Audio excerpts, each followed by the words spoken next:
unikumbuke, naomba unikumbuke, unikumbuke, unikumbuke, Yesu naomba unikumbuke, unikumbuke, unikumbuke Bwana, Yesu naomba unikumbuke, unikumbuke, unikumbuke Bwana, Yesu naomba unikumbuke, watoto wangu wakumbuke, watoto wangu Bwana, Yesu naomba unikumbuke, watoto wangu wakumbuke, watoto wangu Bwana, wakumbuke, Yesu naomba wakumbuke, familia yangu ikumbuke, yangu Bwana ikumbuke, Yesu naomba unikumbuke, familia yangu ikumbuke, yangu Bwana ikumbuke, Yesu wangu, Yesu naomba haleluya unikumbuke, wana wangu wakumbuke, mtana wangu wakumbuke, Yesu naomba uwakumbuke, unikumbuke mimi, unikumbuke, unikumbuke Bwana, unikumbuke, naomba unikumbuke, unikumbuke, unikumbuke, unikumbuke, unikumbuke Yesu naomba unikumbuke, familia yangu unikumbuke, kazi yangu unikumbuke, Yesu naomba unikumbuke, vijana wetu unikumbuke, vijana wetu unikumbuke, Yesu naomba unikumbuke, mama wetu unikumbuke, baba wetu unikumbuke, Yesu naomba unikumbuke, kanisa letu unikumbuke, nchi yetu unikumbuke, Yesu naomba unikumbuke, mama unikumbuke, unikumbuke, unikumbuke, Yesu naomba unikumbuke, Yesu usinipite, usinipite, Baba, Yesu naomba usinipite, usinipite, usinipite, usinipite, Yesu naomba usinipite, Baba unikumbuke, unikumbuke, unikumbuke, Yesu naomba unikumbuke, Yesu usinipite, usinipite, Yesu naomba usinipite, usinipite Baba,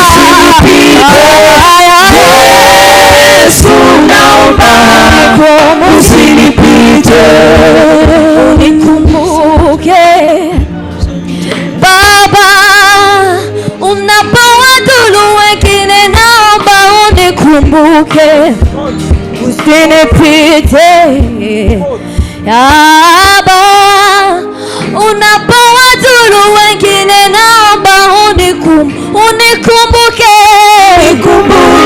unikumbuke,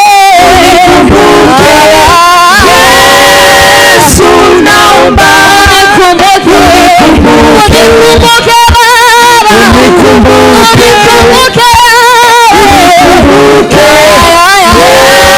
Yesu naomba unikumbuke, usinipite Baba, usinipite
Atatimiza ijapo sisi twabatilika.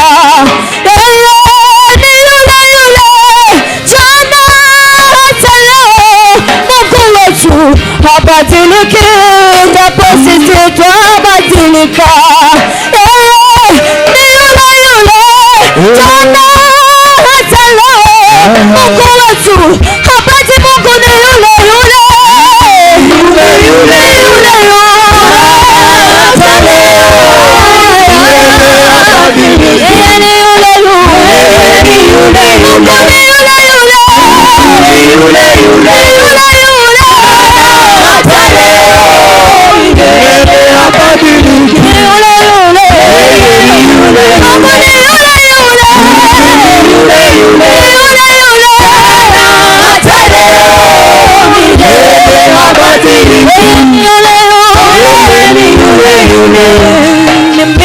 Ushirika na wewe, ewe Roho, mimi nataka ushirika na wewe. Roho, mimi nataka ushirika na wewe, ewe Roho, mimi nataka ushirika na wewe. Mimi nataka ushirika na wewe, ushirika na wewe. Mimi nataka ushirika na wewe. Ushirika na wewe. Mimi nataka ushirika na wewe. Mimi nataka ushirika na wewe. Mimi nataka ushirika na wewe Roho. Ewe Roho, mimi nataka ushirika na wewe. Roho, mimi nataka ushirika na wewe. Ewe Roho, mimi nataka ushirika na wewe. Roho, mimi nataka ushirika na wewe Roho. Ewe Roho, mimi nataka ushirika na wewe. Mimi nataka ushirika na wewe.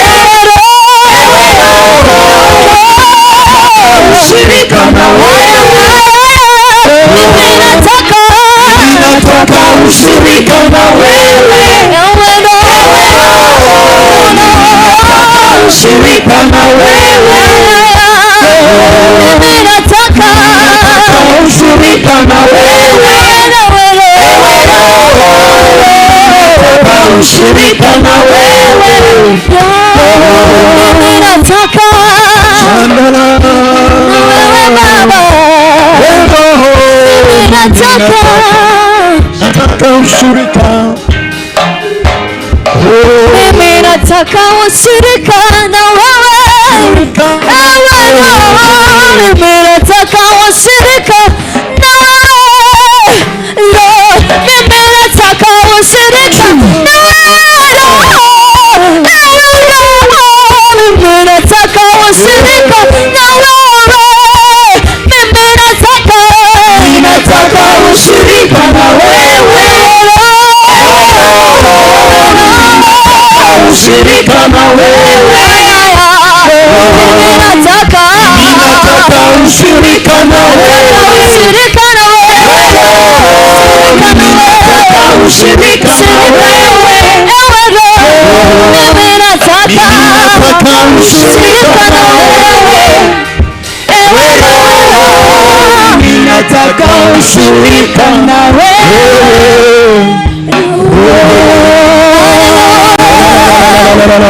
Haijawa rahisi kufika hapa, ni mkono wa Mungu umenibeba. Haijawa rahisi kufika hapa, ni mkono wa Mungu umenibeba. Haijawa rahisi kufika hapa, ni mkono wa Mungu umenibeba. Haijawa rahisi kufika hapa, ni mkono wa Mungu umenibeba. Haijawa rahisi kufika hapa, mkono wa Mungu umenibeba. Haijawa rahisi kufika hapa, mkono wa Mungu, mkono wa Mungu umenibeba. Umenibeba, umenibeba, ni mkono wa Mungu umenibeba. Umenibeba, umenibeba,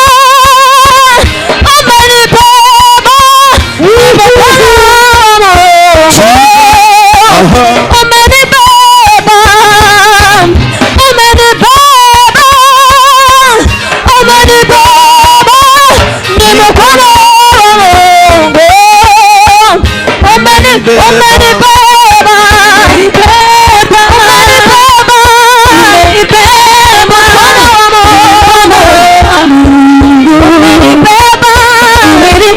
Mungu umenibeba.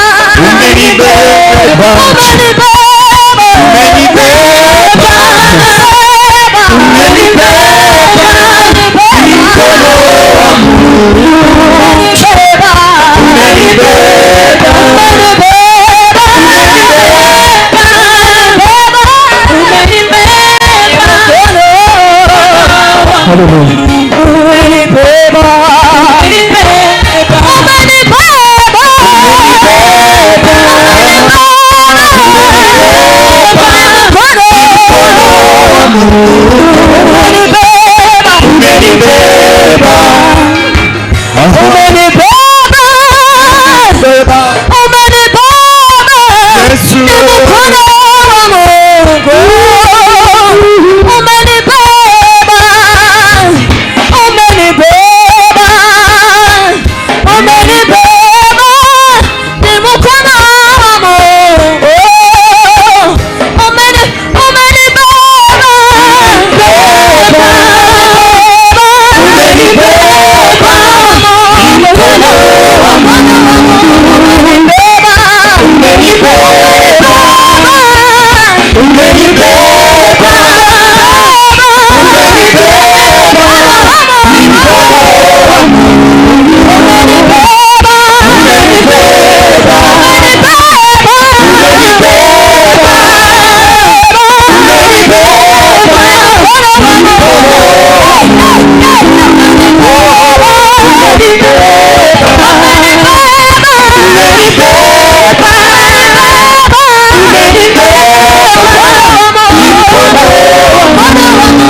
Jesus, receive all the glory.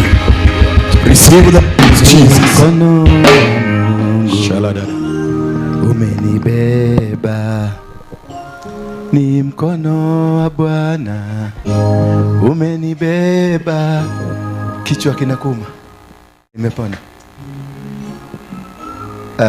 Watu hawa praise. Learn to walk with the altar. You live here like criminals. Mnakaa tu kama wakora. Wakati mko kwenye madhabahu, this one ni madhabahu. Are you getting me? So mujifundishe kutoa dhabihu. Maana mko kwenye vita kila wakati. Unielewa? What is it? Nini? Huh? Nini? So, anamwitia wapi? Better be serious. Sarakasi sipendangi sana. Umesikia watu? Watu wa praise and worship. Learn kujitolea dhabihu. Every time you come to service, learn kujitolea dhabihu. And any other leader, you learn kujitolea dhabihu. Kuna dhabihu zinatolewa hapa tu za kukungoa. Watu wako na uwezo mpaka kutoa 100,000. Watu wako na uwezo wa kutoa 500,000. Wako na uwezo wa kutoa kitu kikubwa akungoe. Bwana Yesu asifiwe sana. Na watu wamengolewa hapa. Ninyi mnakuja hapa mnaiba ni mkono wa Bwana na ushangolewa. The next time ukikuja utachelewa. Kichwa kitakuuma. Sauti yako itapotea. Hizo vitu tatu vinafanyika. Sauti itapotea. Utakuja na ratiba ya nyimbo 10 utakuja kuimba hapa. Ukifika hapa zote zinasaulika. Bwana Yesu asifiwe sana. Learn to be the friend of the altar you are serving. You are the most vulnerable people here. Si watu wengi wanafurahishwa ukifanya hiyo sauti yako. They are not happy with you. They just want this church is kwe. Na wanajua you are part the component of this success of this church ni wewe. So what they do, they kill people around me so that they can succeed. And that is why leaders niliwaambia you must give a sacrifice of particular, na nikawaambia ni nini.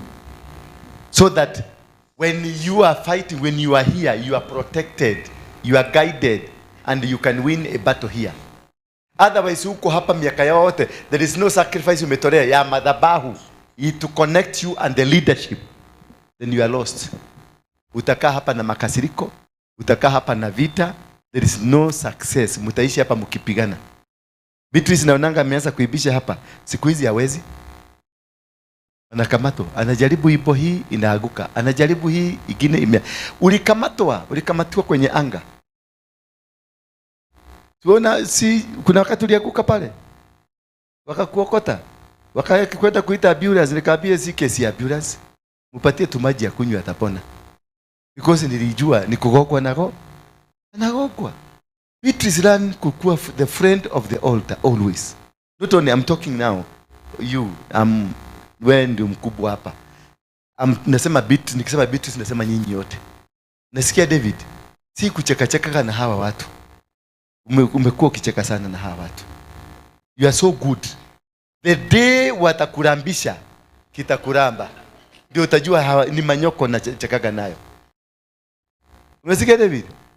Badilisha sura tu kidogo. Lekadehero ripoti kule jero David ameanza kuliga. Aongee na watu. I'll be so happy. I'll be so happy when they will start accusing you. Lakini sasa nasikia huyo ni mzuri. Huyo ni mzuri. Na ili marirejo. Etigetie fiti shigana. Ninakuorota nekarake heta. Tulikuwa na Doni hapa. Doni walikuwa wanamtoa hapa wanampeleka kwa mkahawa pale. Wanamunulia kachai, wanamunulia kalanji, na wanamwambia huyu pastor mbona hawatreatiki vizuri? Anafaa kukupatia heshima. Anafaa si kanisa wewe ndio unafanyaga hata kanisa iwake moto vizuri. Kama si mimi hata hii kanisa haingekuwa.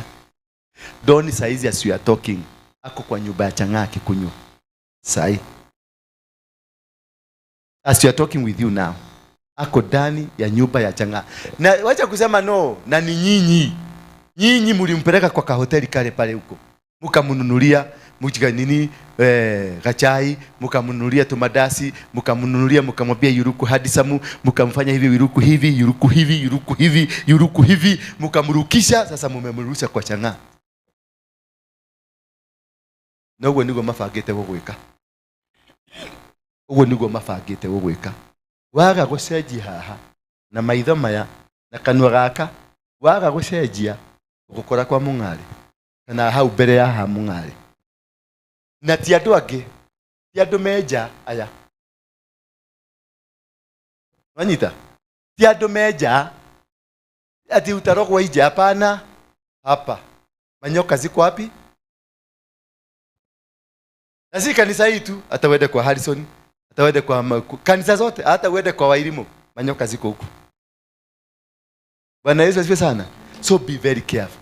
Asijini kwa nini nimeona tu hiyo kitu imekuja, nimejaribu kuizuia, naona iko imekuwa wameiva. Wameivisha chakula iko. Unagoja tu kupatiwa kabigiji. Dageke agio koje kwa baroko tadege. Hello. Kuja hapa. Wewe. Ibe hiyo ni mkono wa Bwana.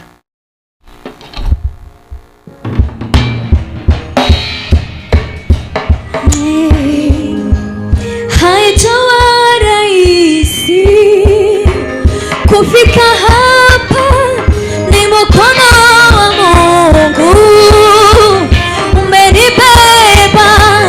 Haijawa rahisi kufika hapa. Haya, tuimbe pamoja. Mungu umenibeba. Haijawa rahisi. Haijawa rahisi kufika hapa, mkono wa Mungu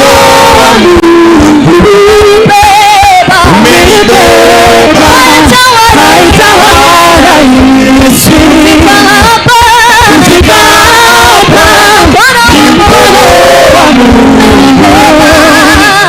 umenibeba. Haijawa rahisi kufika hapa, kufika hapa, mkono wa Mungu umenibeba. Umenibeba. Umenibeba. Umenibeba. Ni mkono wa Mungu umenibeba. Umenibeba. Umenibeba.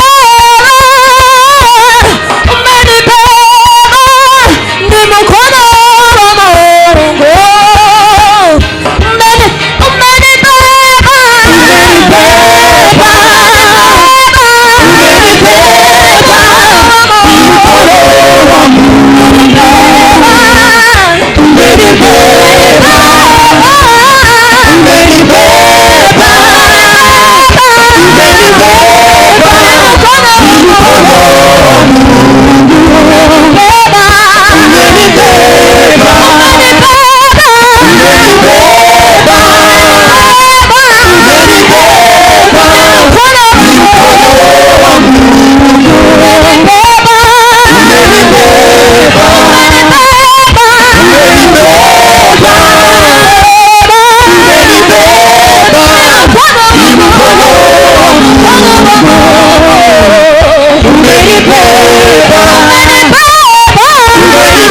mkono wa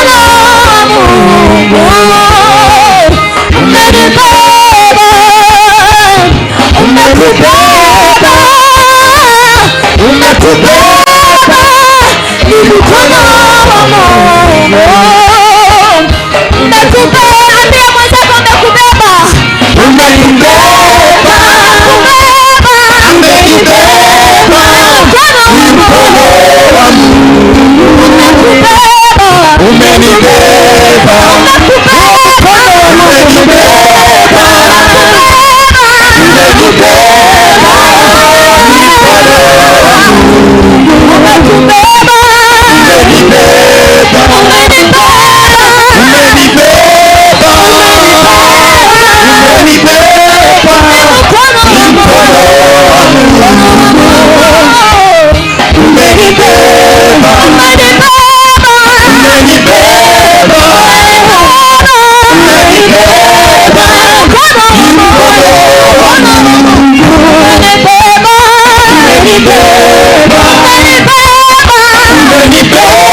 together for Jesus Christ.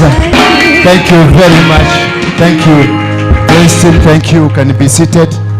Thank you, because it is a new dawn, a new beginning. You may be seated, and God will bless you in a mighty way, because huyu Mungu anatupenda. Asante sana hata kwa kurudi saa 8, klasi ya saa 8. Najua si wengi mlikuwa mnarudi saa 8, lakini hapa mnarudigi, si ndio? Wengi kama Margaret hapa hakuwa anarudi saa 8. Sasa unaona narudi hapa kwa sababu kuna neema, kuna kifunguo fulani, and God has blessed you immensely.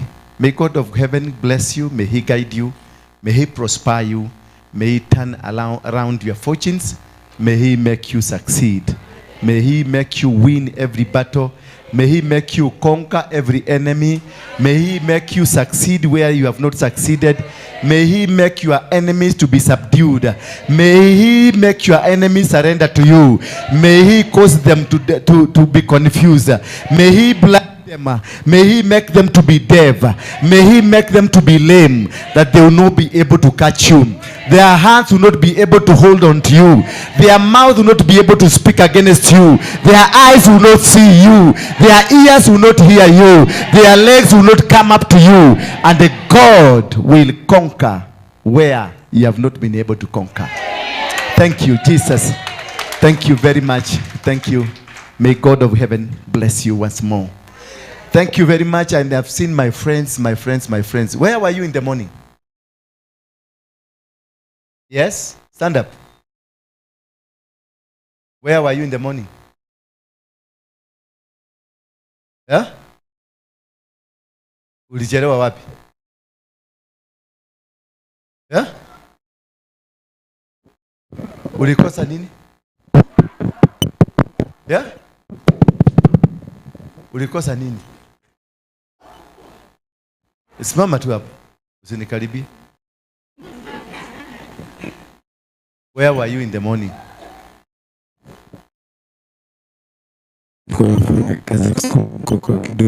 Kusukuma mkoko. Leo Sunday. Ukaenda kusukuma mkoko Sunday. Ndio nini ndio upate fare? Unaona mpaka uwezi kuongea na Todoira. Where were you in the morning? Sasa mimi nilichelewa pale. Ukifanya nini? Nilichelewa kidogo. Yeah? Nilichelewa kidogo nikapata gari imeshaenda. Ukifanya nini? Ulichelewa kwa nini? Why were you late? Nilikuwa na kaishu kwa hao. Nilikuwa na kaishu kwa hao. Kaishu kwa hao? Kaishu gani? Nilikuwa tumekosana na wife. Na wife? Ako wapi? Kumbe unakuanga na wife? Eh? Huh? Hello? Yes. Alifanya nini wife? Jana niliingia nikapata ametumia pesa za nilikuwa nimetumia. Ati alikuwa ametumia nini? Nilikuwa nimetumia pesa za sapa. Nilitumia 170 nikapata ametumia. Ulimtumia pesa ngapi? 170. 170. Sasa 170 inanunua nini? Alikuwa na unga tayari. Sinizo alikuwa na unga. Sasa hiyo ilikuwa sukuma na nyanya ile 310 na mafuta Yeah? Na mafuta. Ile ya 15. Nikapata ametumia, sasa tukakosana. Nikapata ametumia zaidi. Hakuwa hata amenunua, nikapata tu hizo pesa. Aliniambia alikuwa na deni ya madhe wa shop. Na ako kwenye ile hali yake ya hedhi.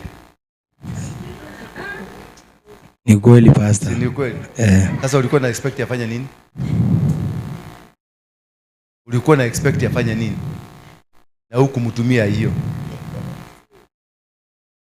Na ako nyumbani ni housewife. Akitoka kidogo namwambia ameenda usharati. Ulikuwa nataka afanye nini? Atumie na nini? Lazima akuambie, si unaelewa? Si ulijaribu kumuuliza akakwambia si yuko sawa? Si ungeelewa umununulie hiyo kitu? Ama unataka akate blanketi? Nguli pastor. Kaa chini. Na wewe ulishikiwa nini? Ulishikwa? Nilishikwa. Ulishikiwa nini? Wala tukikati Yeah? tuko tumesimama tu hapo kwa stage. Stage gani? Hapa Lewis. Unakaa tu exhibit. Hapa ndo. Sky exhibit sasa. Wenzako wako wapi? Wale wengine? Wengine walisema watakuja hajajituma. Okay. Sawa. Umesikia baba? Kuoa ni kujituma. Na uelewe shida za hawa watu ni mingi, wanakuwa na shida mingi. So ukihesabu sukuma, hesabu na shida. Unaweka pesa ya shida. Umeelewa? Ukae kama mwanaume. Si kumpimia mpaka unamhesabia. Ukienda butchery unakatakata tupisi tuine tu wanyama. Ukikuja unaingia kwa jiko kucount, iko wapi ingine? Zilikuwa 4, iko wapi ingine? Umeelewa? Hawa watu wako na mashida mingi sana. Mingi. Kwa hivyo learn to live with them and learn to treat them. Me, I wish I have one. Ningekuwa naishi kama queen. Because I know how to treat them.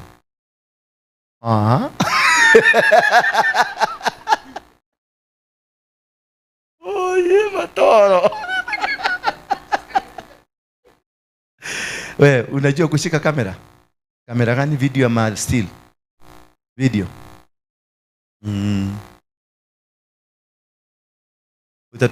Utamtrust na hiyo? Eda pale. Wewe hebu simama tu hapo. Enda kwa ile kamera. Alafu communicate pale. Asikuwekee masarakasi zake. Upatie tu. Simama tu hapo kando. Mumonite venye anafanya. Ukiona anafanya vitu zake, chapa kofi tu, nitalipa.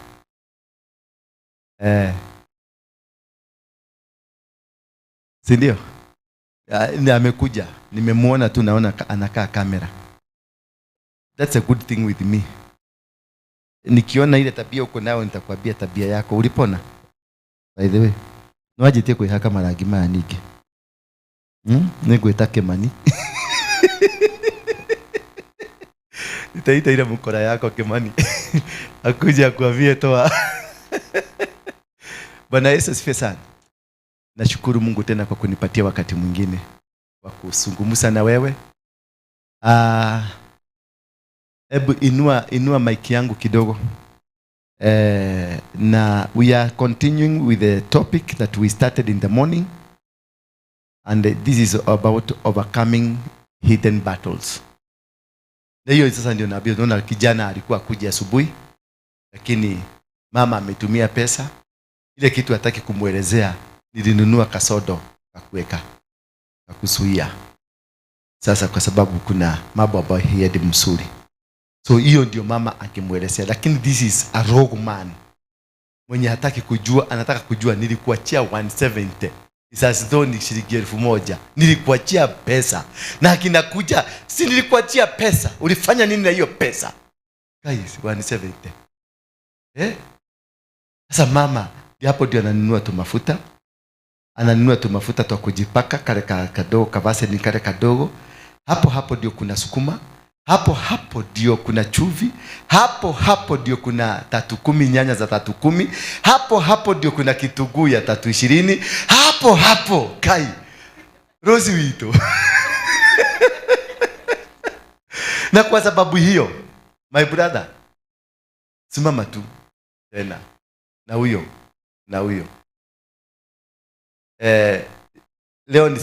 Leo ni Sunday. Nililipa mkokoteni. Leo ni Sunday, umefugwa. Lakini kesho mkujie mkokoteni na katreo. Umesikia? Kesho mkujie hapa, mtapatiliwa hapa, mpade na msigo. Mwende hapa Marigiti, mpade na msigo. Si ndio? Na Agineta, I need that report. A continuous report, assessment report. Alafu upatiane namba yenu kwa Roda. Ule simama Roda. Nuabi Besima. Wende mujiandikishe leo. Mujaze form ya Besima. Mutakuwa mukisave. Hiyo mkokoteni mnanirudishia pesa yangu. Lakini mutakuwa mukisave 100 shillings every day. Umenielewa? Every day mnatuma hapa, record yenu iko. Nikiona savings zenu venye zimeenda, nitawanunulia kitu kingine. I will increase your business. Okay? Na every Sunday nyinyi ndio mtakuwa mnakuja kuosha kanisa. Very Saturday evening. Sorry, it's not Sunday. Every Saturday evening mtakuwa mnakutana na ako wapi? Yule. Unamwona yule? Atakuwa kisupervise. Mnaosha kanisa na mnapanga viti. Alafu mnaenda. Okay? Tumeagree? Na every Wednesday, every Sunday mnakuja kanisa saa 12, saa 1 kamili mnakuwa hapa. Hii kanisa nyinyi ndio mtakuwa mnapanga viti na mnapanga Saturday. Lakini every Sunday morning tunaanza ibada na nyinyi. Wewe ndio utakuwa bodyguard yako. Wewe uko katikati.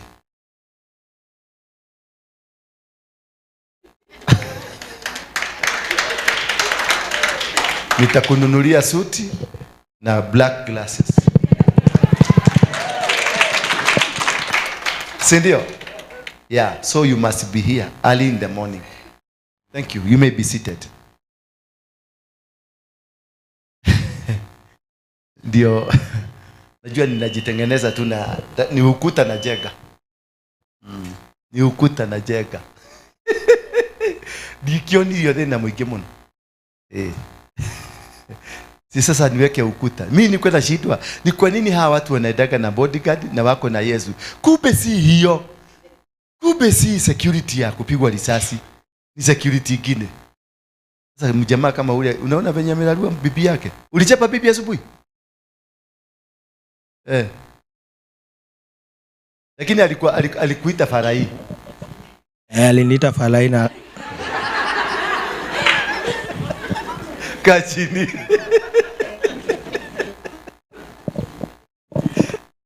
Imagine kiboga kama hiki ukikiita kivara. Hata wanaume wanajua kuvumilia. Na labda sirika mkonda hivi. Bibi yako sirika mkonda hivi. Na amekuita Farai. Kitu unaweza inua tu chini wewe, rusha huko tu katikati ya watu na usisikie kama umefanya kitu. Lakini that's good respect for women. Usiwahi piga bibi yako. Never. Yani the only way to fight a woman, just cool down. Akikuita atapanda, ukicool down anaishaga nguvu. Kutoka hapo anaanza, babe, hata huwezi react babe. Sababu amengoja ureact, umekataa. Babe, huwezi react, hata wewe ni fara tu. Yani huwezi react. Yani ameimagine venye amekutukana na hakuna reaction. Anakuwa babe, huwezi react. Aki babe, si useme uko na demu mwingine ndio maana huwezi. Unipendi babe. Good. A battle, overcoming, yani hidden battles it's a battle, not with guns and not with tanks, but a battle in the spiritual realm, being fought for the soul of a man. Hidden battles. It is not a battle that we use a gun. It is not a battle that we use knives. It is a spiritual battle. What is the main aim of this battle? It is to destroy soul of a man. So purely, it is a warfare to your soul. The hidden battles is a warfare to your soul, to your spirit, and to your manhood. Man, I refer to that man where even who is also man. Do you catch me? Where who is also what? Who is who? The woman, the who, and the man. This is a war, a spiritual war mounted to make sure you don't get into your destiny. It is a spiritual war fronted. Wakati niliambia hawa vijana nitawanunulia mkokoteni, huyu na mwingine walitoka hapa nje wakashikwa na polisi. just from nowhere, police from nowhere, na wakashikwa. Because I put myself into a shoe of retracting them from the battlefield ambayo imemcontain kwenye madawa za kulevya, kwenye mgoka na kwenye pombe na kwenye mambo ambayo wanayafanya. So when I said nitawanunulia mkokoteni, nilianzisha vita vipya katika maisha yao. Maana ile power ambayo imewapeleka kule kukunywa pombe, kukunywa machang'a na mgoka na kufanya ile maisha, it is a power that haunts their spirit, ikufe ndio wasije kuwa servants, because these three are servants of the Most High. So when they heard these guys are going now to be settled to earn a living, meaning they will be in church. That is why unaona nimewambia watakuwa wakiosha kiti, watakuwa wakiosha kanisa. They will be serving in the church, because I want to introduce them into where they can regain back their souls, because their souls has been already taken. Now it is a battle between us and the other side of the devil to retrieve these people, watoke kule wamepelekwa, because the soul is already captured somewhere. Bwana Yesu asifiwe sana. So when you see that young man anavuta bangi, if you see that young man anakunywa pombe, if you see that young man ako kwenye that level, soul yake ishaenda. His soul is not with him. The soul is being used somewhere. The soul is being used as a tool somewhere. Maybe unaonanga Ian wako, lakini I don't mean that Ian. Unaonanga mwagi wako, lakini huyo mwagi si mwagi. It is a body that is working with you. Mwagi ako Zimbabwe, alipelekwa kitabu. The soul was taken. When they take your soul, they leave the body with you, but take the soul that makes you, that relates you with God, that puts you in line with the powers of God. God deals with the soul, does not deal with your body. He speaks to your soul, does not speak to who? To your body. That is why your body will decompose. Your body will be put into the grave. Your body will be taken iende ichomwe. Na ndio nasikiaga wasema majivu yarudi majivu. Si ndio? Mwili urudi mchanga, ufanyike mchanga. But may his soul rest in peace. Meaning, when you rest, are you dead? You are not dead. You are still existing. Your soul will continue to exist. So the soul is taken by God, where he takes to keep it in peace. The same way, the devil steals your soul and takes it somewhere where they use it for their purposes.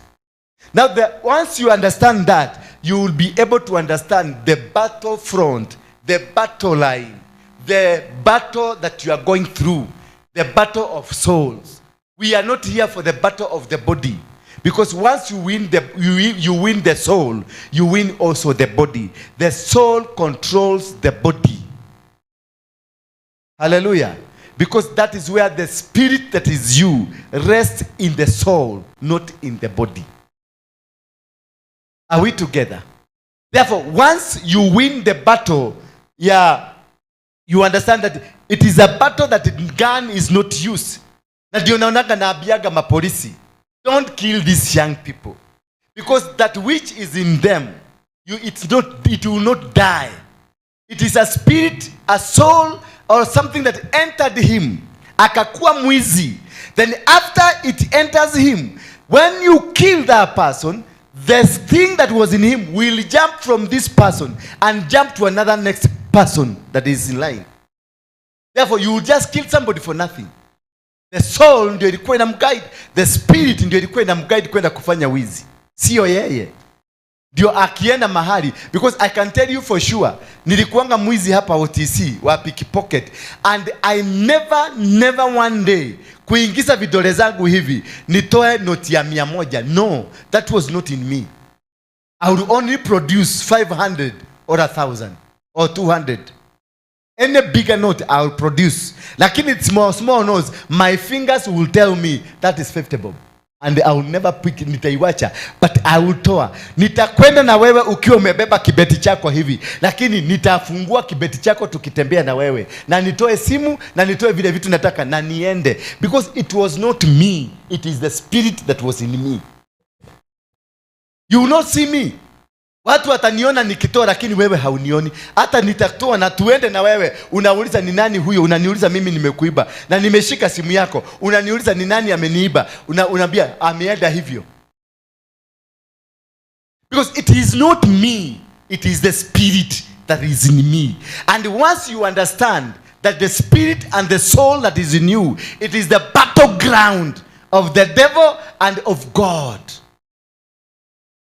That is when with time you'll be able to understand where you are headed to, what you are going to become, where you are going to be. Therefore, that is the correct definition of it is a battle, not with guns, not with the tanks, not with the pangas, but a battle in the spiritual realm being fought for the soul of man. It is being fought purposely for the soul of who? Of man.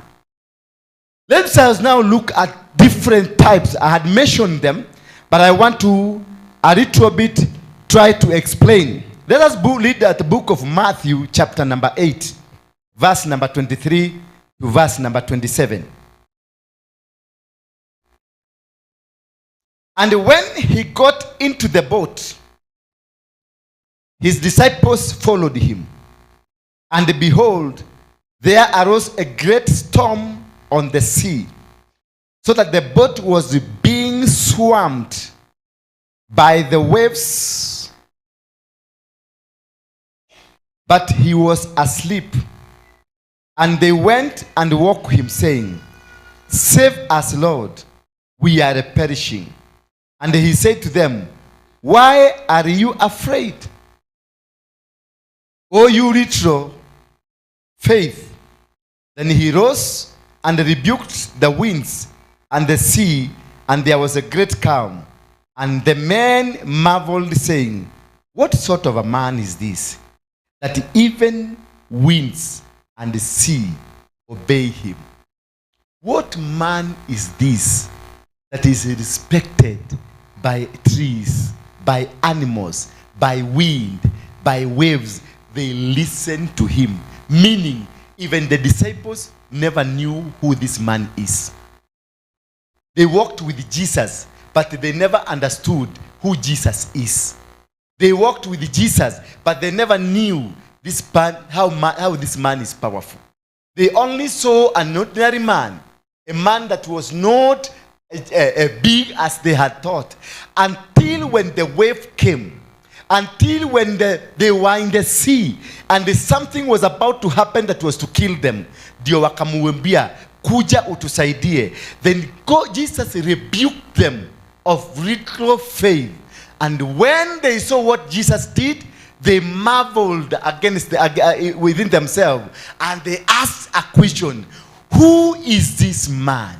Meaning, this man is not an ordinary person. He's a person carrying that something that they don't have. He's a person carrying a supernatural power, a supernatural force, an authority that is not with them. So understanding that whatever you are going through, it is not of the natural, it is of super and natural. It is something that nobody can be able to understand. That is why when you come with your problem, not very many will be able to understand you. When you come here with your bitterness, not very many people will understand it is bitterness. When you come here with your challenges, not very many people will understand you are here because of particular challenges. And these challenges are not ordinary challenges, are something hidden from you and from them. Because they were with Jesus, but they never thought of a Jesus who can stop the waters, who can speak to the waves, who can speak to a problem and a problem goes down. They were with Jesus. They walked with Jesus. But it had not reached that time that Jesus, the man they are walking with, can be able to speak to the water and the water will listen to him. They never had an intention or an idea that anybody on earth can speak to the waters. that had never an idea that anybody on earth can calm a wave. For you to calm a wave, you need a supernatural power that will control, will speak, because you only need to use your mouth to speak to the problem. And once you speak to that problem, then you calm the problem, because in you got a power, and that is what they will attack. People, they will not attack. At one time I told you about a story where some bishops in Muranga, in Thika, they went and dug a grave, then they bought a coffin, and then they bought a picture of me. Then they took that picture, put it into a coffin. Then they dug a grave, a normal grave, pale Thika, makaburi ya Thika. Then they put that box inside the grave with my photo, and they declared they have captured me, they have stagnated me, they have destroyed me, they have made whatever that is supposed to be made. That was Bishop Kanyere and the group. He is still in Thika. He came to apologize to me. He came to tell me, we did this. We buried you. Waliniweka kwenye jeneza na wakazika. Most of you, you are in a grave. Most of you right now as we are talking, you are in a grave. Your photo is in a grave. Your underwear is somewhere in the bush. Your trouser is somewhere in the ocean. That is why you are not acting normal, because they have captured you, and your clothes is capable of taking your soul. Your photo is capable of taking your soul. Your phone is capable of taking your soul. Your money, I can take your money and take your soul to where I want. And then you will struggle the rest of your life. Nobody will come to your aid. You try every business, you try every ministry, you try every bishop, that you will never be able to know, and they will never be able to understand you, because you are in a grave and you don't know what happened until God only reveals to you, or uses a man that is able to understand the mysteries of secret battles against your life. Then this man will be able to be revealed to tell you what happened to you. Because some of us were sold when we were young to the Freemasons. Some of us when we were born, because the Bible in the book of Jeremiah 1 verse 4 says, before you were born, I knew you. Even the other kingdom of the heaven, they still know there is coming a child, the child that will torment us. When Jesus was about to be born, Isaiah prophesied long time ago and said this, a prince of who? A prince of peace is coming. Prophetically, Jesus was known long time ago. So the enemies of Jesus started working during the days of Jacob, during the days of Abraham, during the days, those days, that is when they started acting to fight Jesus. When Jacob was born, he was born with his brother. And God said, one I love and one I hate. Then Jacob comes and steals the blessings of his brother. When he stole the blessings of his father, what happened? His brother. The brother conspired to kill Jacob. So the trajectory, the plan was, Jacob misbehaves and the brother kills Jacob. When Jacob realizes that he is being sought to be killed, he ran away and went to live with his uncle Laban. And while he was living with Uncle Laban, he was mistreated by the uncle and stayed there for long, just because of winning a girl. At the time of receiving the girl of the 7 years that he worked for, he was told, you have worked for nothing. You have to work for 7 more for another girl.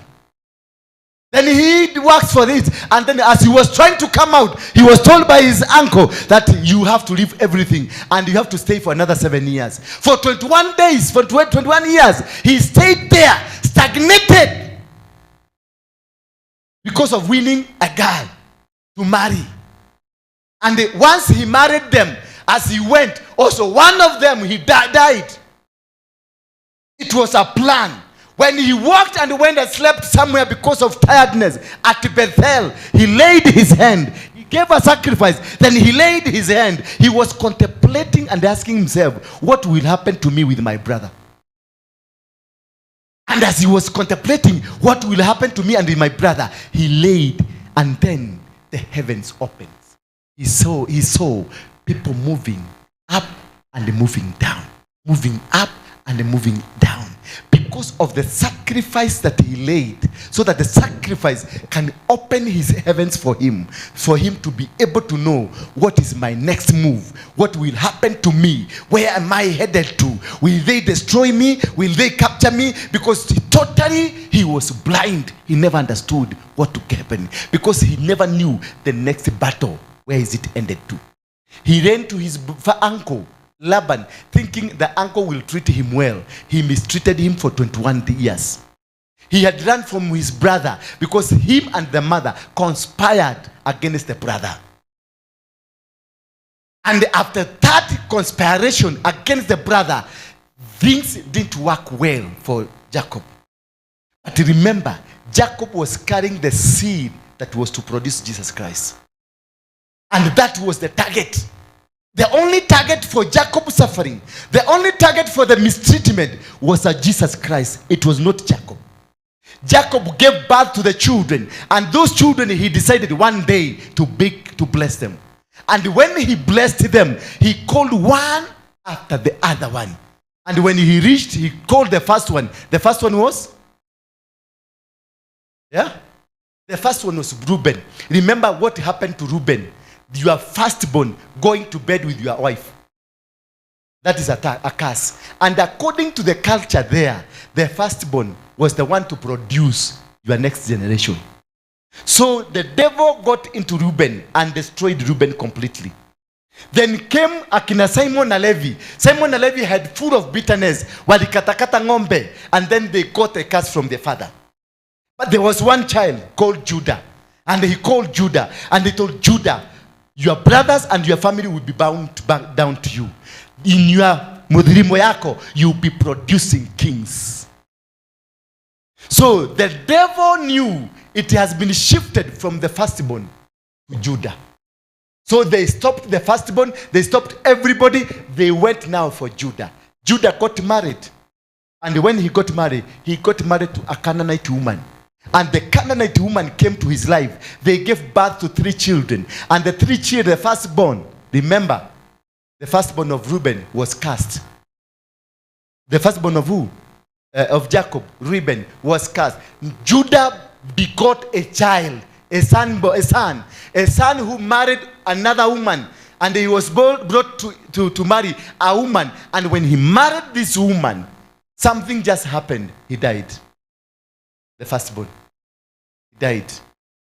Then this woman, Tamar, that was supposed to produce a son that would bring the prophetic word of Jacob to come into place. The second one was called. Now that your brother has died, marry this wife for your brother. You see the conspiracy? Because the first son is the one that was supposed to produce that who will become a king. So this wife was called and told that you will sleep with the brother of this man that has died. This man that was your wife, husband. Then the man will sleep with you. The children that you are going to produce are not for him that will sleep with you, but the one that is dead. Because of law and the regulations and the culture, he agreed, but he swore to himself.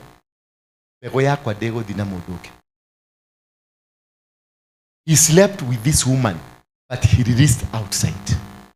That is where masturbation started. He slept with the woman because the community was for him to do so. And they were waiting.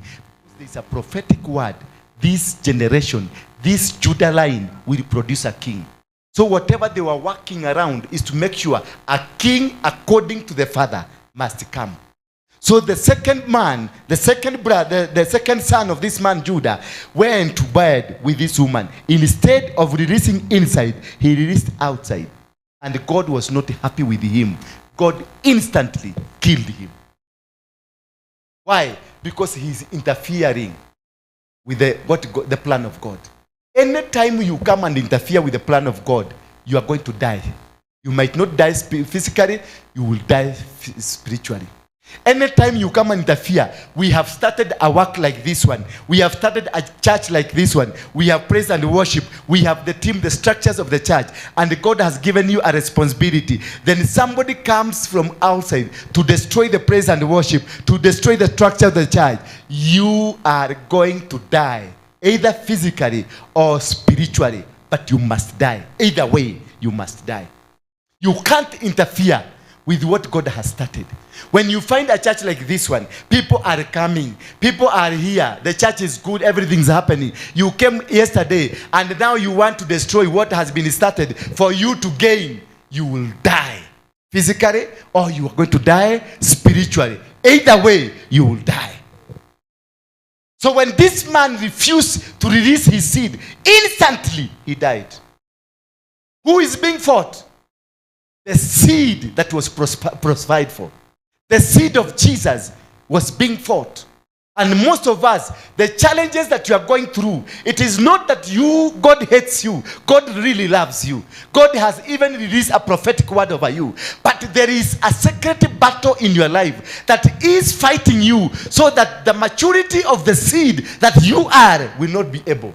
That is what happened to me. Since the day I was born, I faced challenges one after the other one.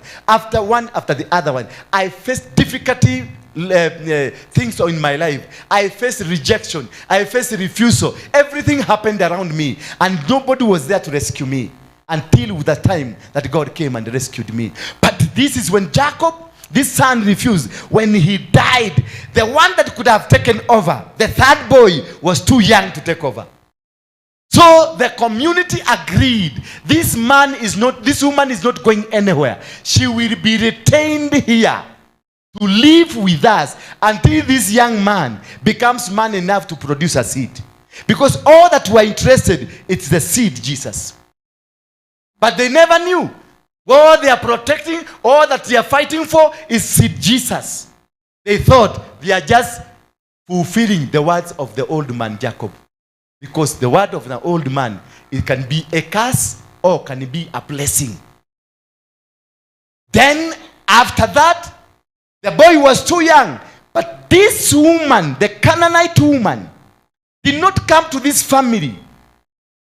The Tamar, it was called Tamar, did not come to this family because of assisting the family to fulfill the promise of God. He was specifically sent by the devil to make sure the plan of God does not work according to Jacob. She has been responsible to kill the firstborn, because through her the firstborn died. Through her the second-born son died. Now, after realizing it will take long, because they know how to make things work faster. After realizing it will take long for this child to grow, and they want to kill this thing to go. What happened? They killed the wife of who? Judah. The wife of Judah became sick, and the wife died. I want to show you the secret battles in your life. The wife of Judah mysteriously died, and they buried the wife of Judah. And now Judah was single and lonely. In the same compound with a wife of the two brothers, awaiting the third brother to marry. Now the spirit that killed the first son, the spirit that killed the second son, has killed the wife of Judah, their mother. Purpose, it is a mission to be accomplished. They will plan and make sure the mission is accomplished. This lady will come to your life just to fulfill a mission. This man will come to your life just to fulfill a mission. People will come and become a pastor in this church just to fulfill a mission. They will come praise and worship to fulfill a mission. They are good. They are smart. They will come and pretend they are worshippers. They will come and pretend they are good people that are able to do things according to how God, according to how God has planned. They will come and pretend to you they are supernatural. They come and pretend to you God sent them. Enda huko upakuse hivi. Usigisi. Enda pale. Kuna maji pale. Bwana Yesu asifiwe sana.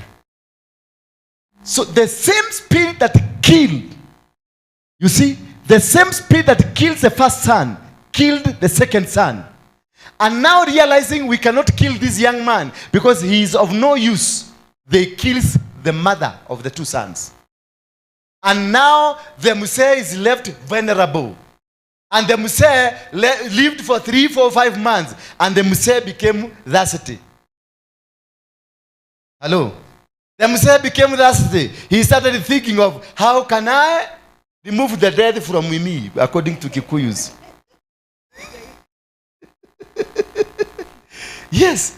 The Muse thought of having a girl because he had stayed long without having a girl. So what happened? Muse, the spirit that killed the first son, the second son, has killed the wife. The spirit got into this old man and put his body to become honey. Now the Muse started thinking, they are monitoring him. The Muse started thinking of having a girl, at least to tell his body sorry. Because of the death of the wife. Immediately they know they have trapped him. They have captured him. The same woman, akavaa buibui ile ya Waislamu, and went into a junction of the road. They knew where the man would be passing. And the woman sat there as a prostitute. The woman, the wife of the two sons, sat there at the wrong junction as a prostitute. And the Muse, because the body was so hot, they have put the heat in the body spiritually. Now the Muse came, the first thing you saw a prostitute. And they went to this prostitute and they told the prostitute, will you give me? The prostitute said, yes, I can give you, but what will you give me? Hello? I will give, but what will you give me in return? Because the mentality is a mentality of a prostitute. And he has been put a mentality of a prostitute. Him, Judah, was behaving like a prostitute. And the mentality there, because the orchestrator of the whole agenda, it is the spirit that has been killing. Now they want to finish the man. Because the man was carrying the seed. As they got there, the woman spoke to this man as a prostitute. Remember, this is a woman that has been staying with this old man, but he was unable to recognize the sound. He was unable to recognize the voice of this woman. But the woman knew, I'm dealing with this man. And immediately, imagine, you sleep with a woman, but you don't know the face of the woman. The old man, the woman agreed, I'll give you. What will you give me? Then the man told this woman, I will give you a goat. I will send my friend to bring a goat. Then before you bring the goat is brought, what will you leave with me? So that when the goat is brought, I will return it. Then this man had a ring and a mukwajo. This is mukwajo.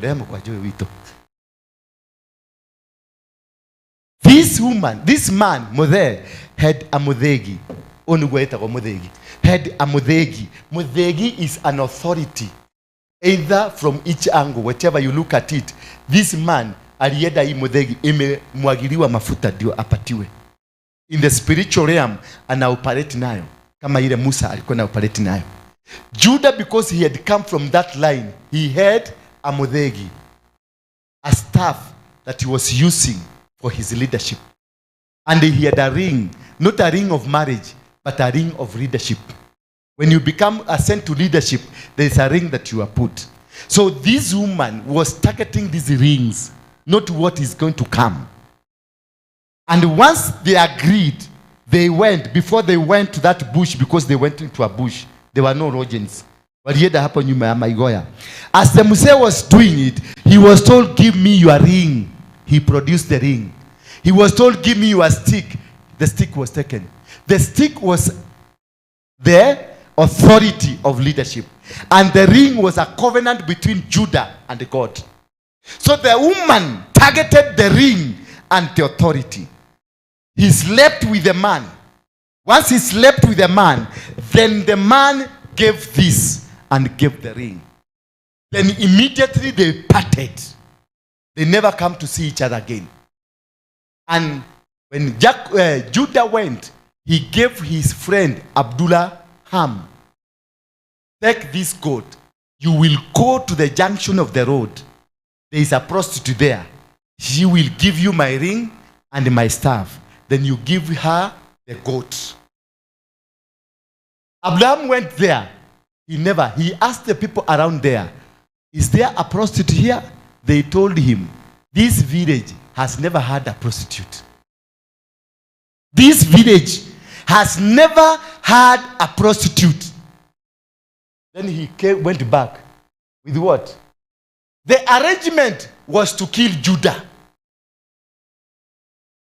and to kill the woman, because the woman has done, those people that have been recruited into the worshippers, after they do the job that you are supposed to do, you eventually be killed because the mission has been accomplished. The plan was to kill Judah and also to kill this woman. So when this man slept with this woman, a seed from the man was released. And in the stomach of this woman, there became two seeds. Perez and who? And Zerah were born. Now it came 3 months. 3 months. The pregnancy started refusing clothes. Throwing.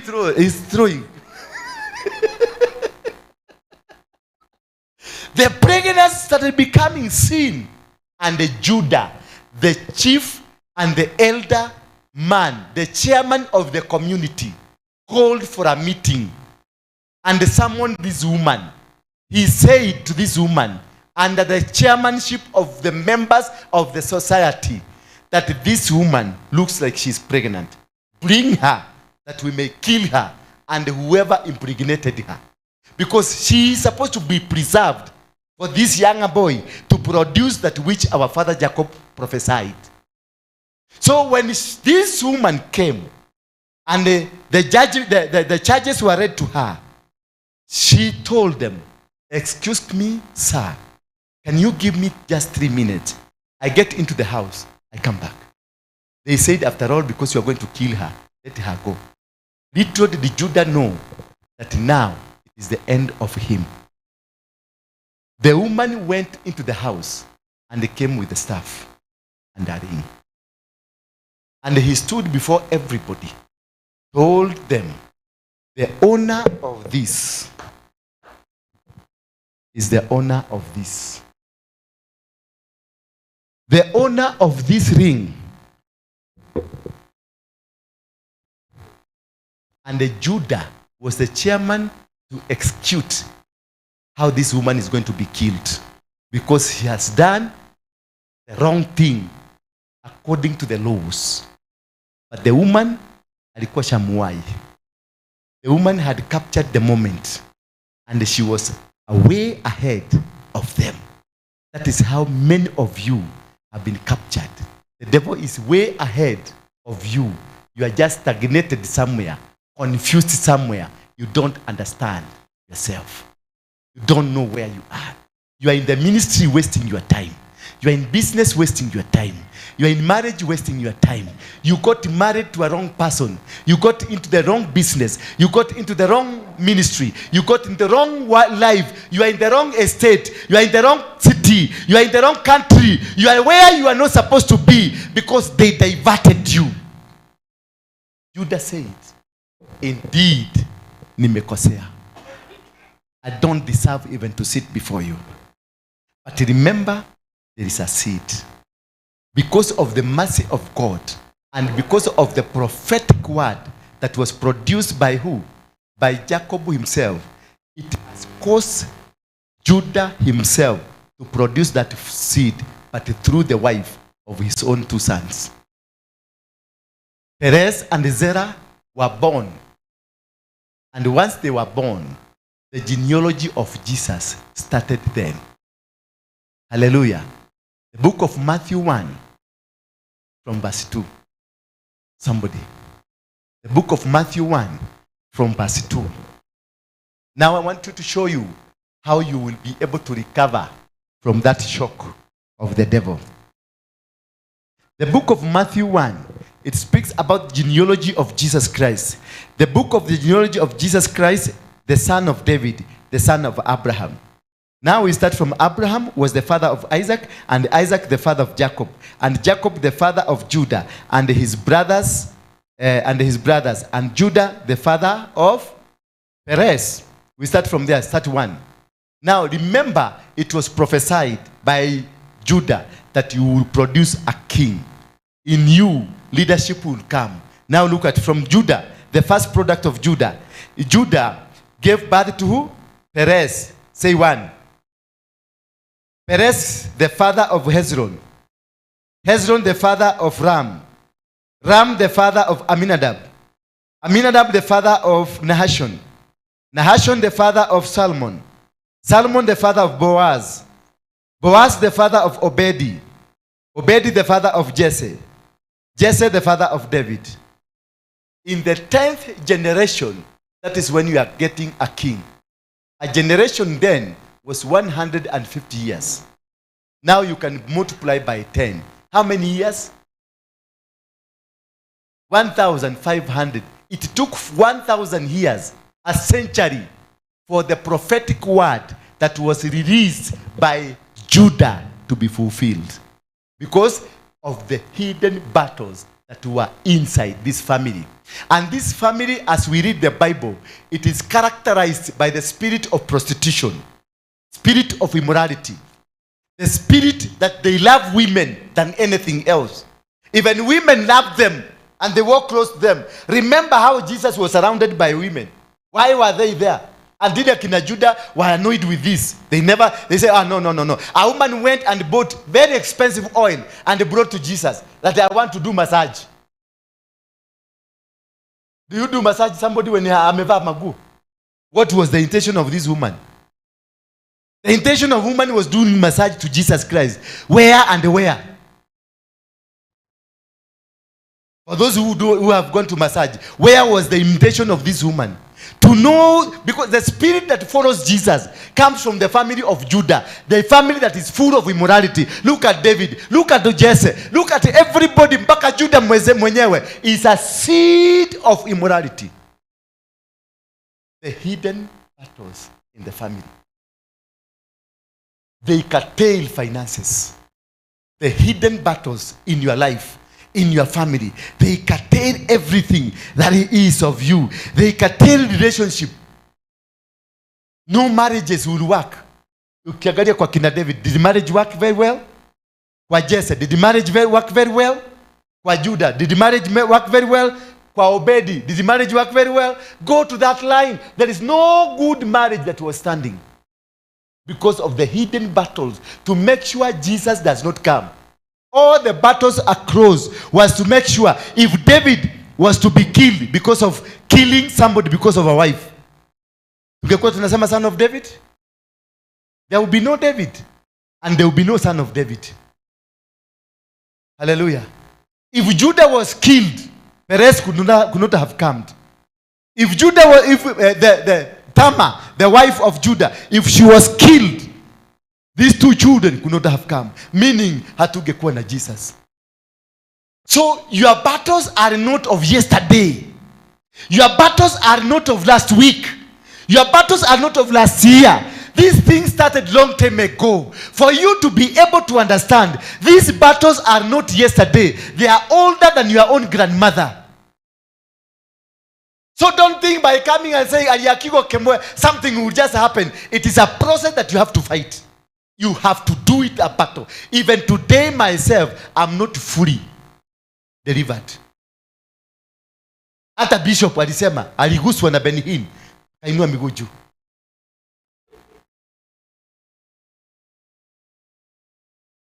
Relationship will not work very well when you have these things that are happening in your family.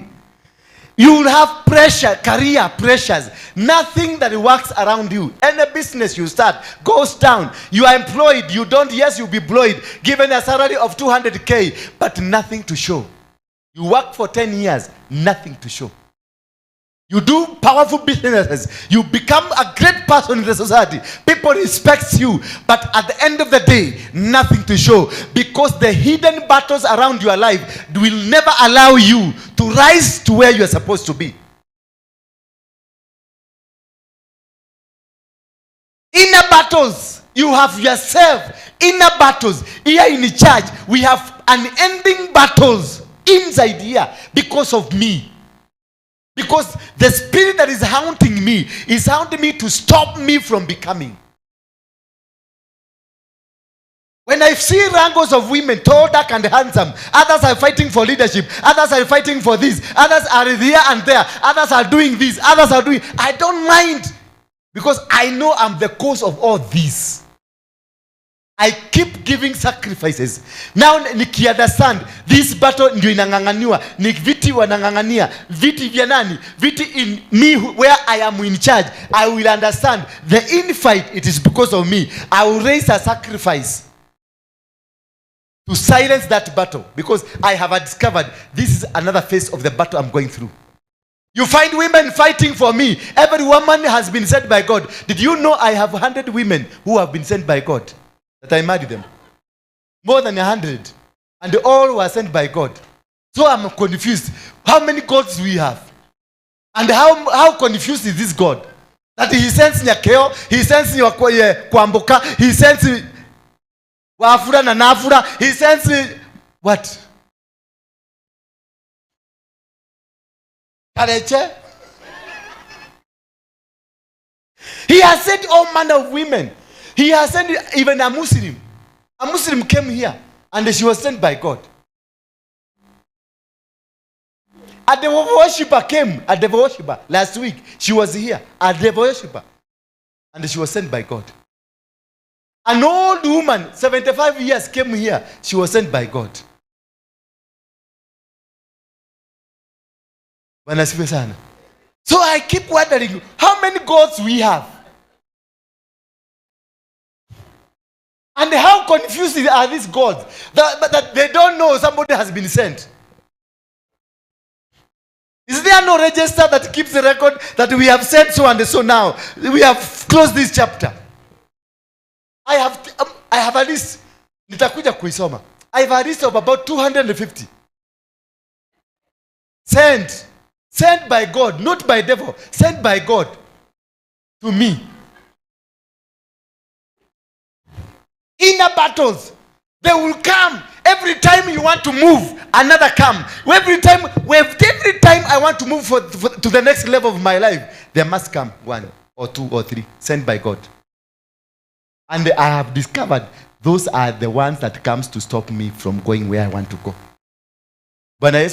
So once you are able to understand what is this that is involved in stopping you to become, deal with it. So when they come and tell me, then I will tell them, I'm also waiting for the God to tell me. Just go keep, yes, you are good, you are smart, you are handsome like me. Thank you. I have your name and I have your number. Also give me the number of your God. I'll want also to ask him a question. I'll also want to know whether it's the same that had sent Nyakeo. Because it seems there's some there's some miscommunication somewhere. Because another God had sent somebody, a woman by the name Anyango. So it is always good when you come, you send by God, come with the number of that God or the email. I want to email him and talk to him.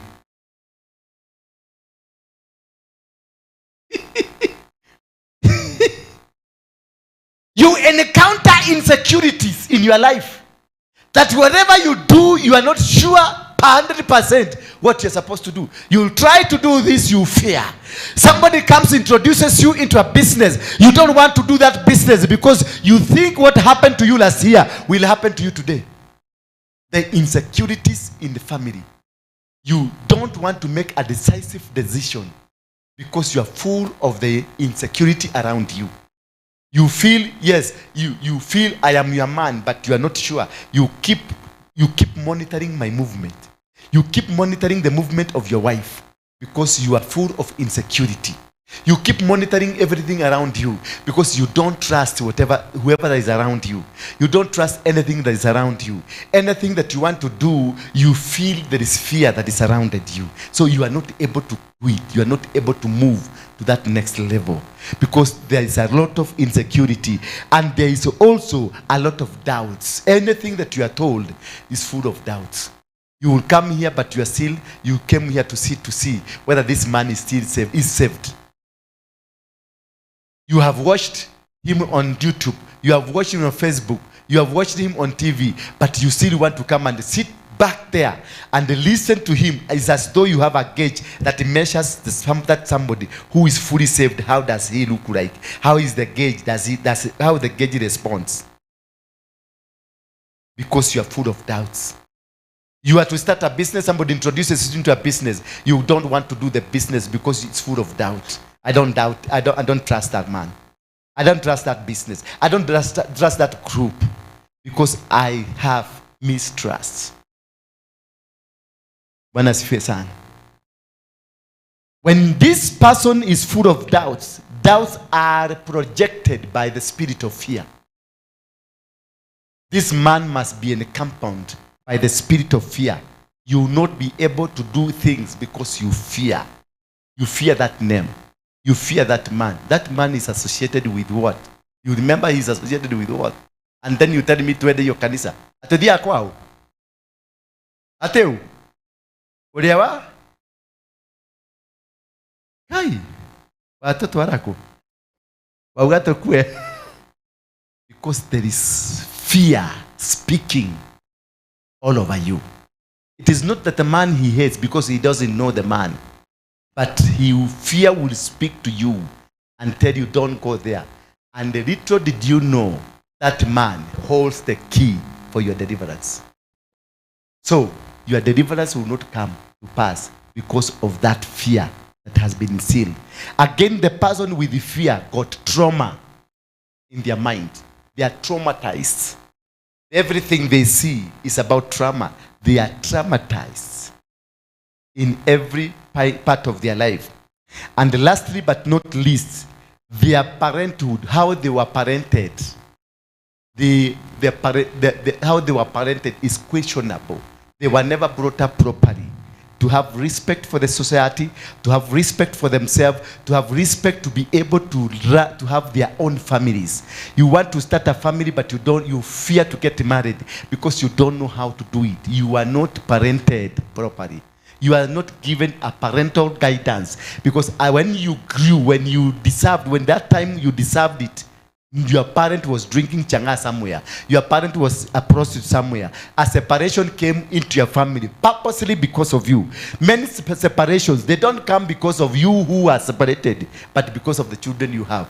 Because those children you have, they have a destiny that is supposed to be killed. So the parents will be separated so that the children will also feel the brunt of the separation. Therefore, whatever they are carrying will die. Because one child will start hating the mother and another one will hate the father. Therefore, there will be no blessing upon them. When I say Amen. Amen. Amen. Amen. How do you fight hidden battles? How do you know even there is hidden battles in the life? I have used one example of Judah, and you have seen how hidden battles will work to make sure you don't succeed. I've used that. Because the hidden battles were not known to them. They thought it was normal. They thought this is happening and this is how many things happen. Some of you are full of challenges, full of difficulties of their life. Until now they think this is what our family is supposed to be. I'm telling you, there is a family. Wamekuwa nyumba yao ni nyumba ya mbao zimeoza. Mabati ni ile ya 1900 and they are very comfortable. Very comfortable. There are people wanaishi hapa Ndura, aka nyumba ambayo lazima utoe stofu nje na sufuria nje upikie nje ndio ulale. And they are very comfortable. When they go home they say I'm coming from Nairobi. There are people in there Kibera kule chini Lindi. They live kwa nyumba za matope. They go home Kijagi huko kwa Aluya. They go say tumetoka Nairobi. They are comfortable. There's nothing that is bothering them. The nyumba ya matope is a house. Wanasema I have a good house in Nairobi. This altar keeps you comfortable in an dignified position. You will always think you are right, but you are wrong in everything. A business that you have, a small kiosk, as long as you are getting 200, you are comfortable. Bwana Yesu asifiwe sana. Unauza bigiji na peremende kwa barabara. As long as you are getting your 100 bob in a day, you are so comfortable and nothing bothers you. As long as you are, unaona kwa hiyo pesa utalipa 500 ya rent na utalipa nini fare, ni mguu unatembea hapa, and you don't want to go very far from where you can walk. You will just remain in a matope house because you want a place where you can be able to walk. Then you know you have been contained in an dignified kind of a life that will cause you to have the comfortability that will not be able to open your eyes to see you are in the wrong position, you are in the wrong place. Unakaa nyumba ya mbao, una migrate, unaacha nyumba ya mawe, unakaa nyumba ya mbao. Bwana Yesu asifiwe sana. Me myself, I have a very nice house, but I had gone to Ruai to komboa a 2-bedroom house, a 1-bedroom house, Ruai. And my house is 7 bedrooms. Nikaenda Ruai kukomboa. Somebody met me there, akaniuliza whether my head is okay. My house, I had abandoned my house completely. My house was in the bush. Why? I don't want to live there. Why? Because I'm angry. That house, I was building it for a woman I loved. I thought she would be there. Then it was a birthday gift for her. So I had done it secretly. Nobody knew where it is and how it is being done. A nice house for that matter. When she did whatever she did to me, and I was so disappointed, I hated the house. And now what happened to me? I started moving to Ruai down there to live in a mabati house, living a 7-bedroom house. The battles inside me. The intention was to take me to Ruai, sewage pale, ninukiliwe na mafi, nisikuje kuhubiri. Those were the secret battles until somebody came and rebuked me and told me, leave, stop this nonsense. Hizo machuma zote ambazo nilikuwa nimenunua. Imagine in a mabati house, but I was capable of buying chuma za kuinua tangi ya maji. Kwa mabati house, in somebody's house where I'm renting. Not in my place where I'm renting. And I was very comfortable. Hizo machuma eventually nilizipatiana kanisa ingine inaitwa Amazing Grace. After I discovered myself. Bwana Yesu asifiwe sana. How do you fight hidden battles? 1. Stand on scripture. Understand the word. That's why I normally tell you, sit and be taught. Don't rush to that prophet. The prophets are good, yes. The archbishop, bishops, and all manner of things that you go to, yes, they are good. But sit down under one to teach you the word so that the word can set you free. The only way you understand the word is by being taught. You must be taught the word of God. To understand such kind of revelations, you need somebody who is on a higher level of understanding so that he can be able to unlock that which has locked you. Kuna tumama twingine naonaga kwa social media tukisema we hoere jiobe. Why was Moses there? Why did God bring Jesus? Why did God bring Elijah? Why were they there? They were there so that they can be a leader towards the next level of our lives. You need that anointing. You need that anointed man to help you to come out of the situation you are. You have been reading the Bible, yes. You have been everywhere, yes. But have you ever read the Bible the way I've taught it today? No. But that's a verse that you've been reading. You need somebody who has an understanding that is of another level for you to come out from where. We cannot be in the same pit, me and you, and then start helping others. I am pulling you from the pit. I am in the same pit. So understand, stand on the scripture. Stand on the word to know the truth. The only reason we need the word is to understand and to know the truth. What does God tell you about this kind of line? How will God interpret the understanding of Judah and the family and the lineage, how it came to happen, and why were they all these problems? Why did these two brothers die? They died because of Jesus. Because all was about to stop Jesus. But God decided to use the same vessel that is trying to fight. He used it to produce a line that will produce Jesus. Hello. Number 2, be a prayerful person. When you pray, God gives you insight. You create an atmosphere where an insight will come that will lead you where you can have a solution to the problem you're facing. When you pray, you break bondages. You break bondages that are around you, that are not from you, but from either your family, from the territory you live, or from the people that are around you. Those 3 are very important in your life to understand when you want to come out of these bondages. The people around you, the people of your family, and the territory where you come from. Territory where you come from, that is where your umbilical cord is. It controls and determines your end point of your life. The umbilical cord. Because some throw it into the toilet, some bury it, some keep it, some eat it. Yes, families, there are tribes that eat the umbilical cord. Others, they keep it, mashosho. You find ashosho keeping the umbilical cord of all the children, determining where they are going, where they are coming, and what they are going to be. They control it. Others throw it in a toilet. Imagine what's umbilical cord. That is what used to feed you. That is your connection with the mother and the earth. It is in the toilet. What is happening to you? You are stinking, you are smelling. Bwana Yesu asifiwe sana. Others, they have buried in the same land where witchcraft is being practiced. What is happening to you?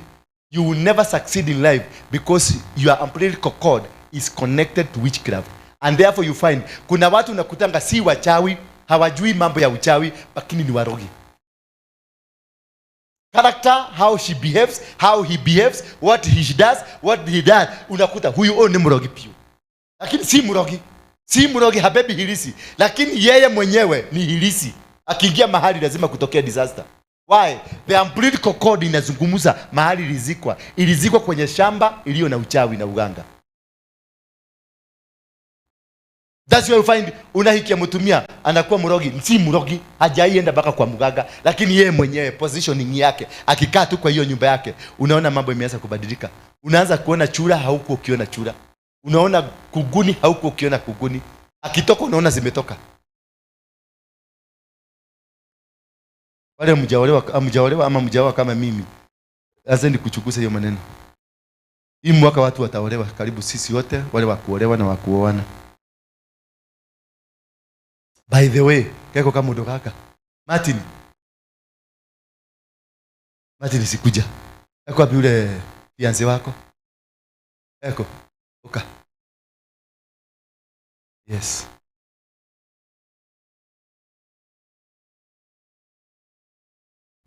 Rugama hade kurugama ta akaduri kamuranga rugama hau. Ai rugama hakuhereria mundu. Ndira kugoreire keki ha muno kagoto shumikia.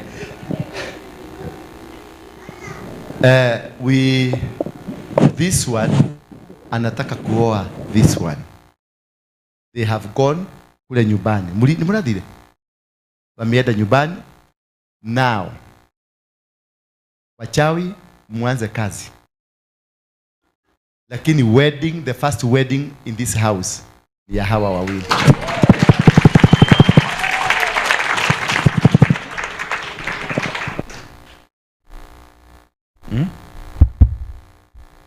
Kamoge koja madhura.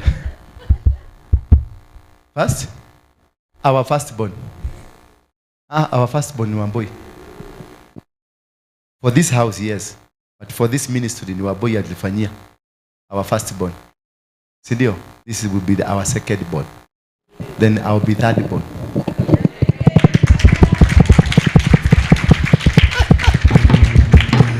Bwana Yesu asifiwe sana. Weta wote. Ano Amboi. Martin Moniki. Hapa kuna mtu ako na swali. Tumeanza process ya 21 days. Hapa kuna mtu ako na swali. Kuna mwanaume mwenye alikuwa hapa anaona ni kama amerambo. Is there any man? Is there any woman ambaye anaona ni kama amerambo? Is there? Edeni mkae chini. Tutawatangaza tena Saturday. Nitawatangazia date. Who is the chair lady?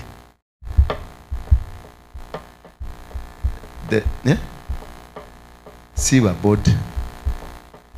Nataka nichague mtu mwenye atasimamia hii. Ataanza kupaga. No utale na kewiru. Ako ndole kewiru yago kwa na iguru.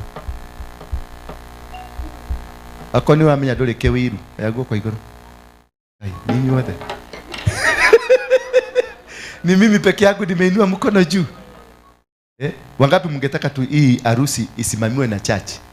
Because huyu jamaa si anafagiaga hapa. Sasa huyu ni nini yako nayo? Jana juzi nimeona ameniandikia message, nimeiona leo asubuhi. Ati nataka kwenda kuona aunti yake ni mgonjwa. Nimeiona asubuhi leo. Sasa nikashindwa. Sasa huyu ni mtu ambaye ako na kitu. Wanashago twaraide twaide twashagire haha. No, toko he responsibility yo.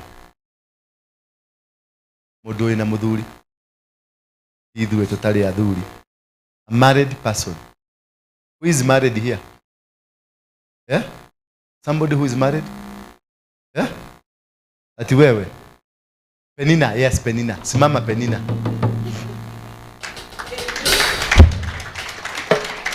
Mimi siwezi ogosa hiyo. Nitaachilia spirit baya. So Penina, consolidators, utengeneze kamati ambayo itaanza kuplan wedding, ndio mtupatie date between June na August hapo. Yeah. Then you pray. Ni maombi. Na hiyo hapo. Now go on your knees. You have been unveiled. Uko kwenda mito mingi mno.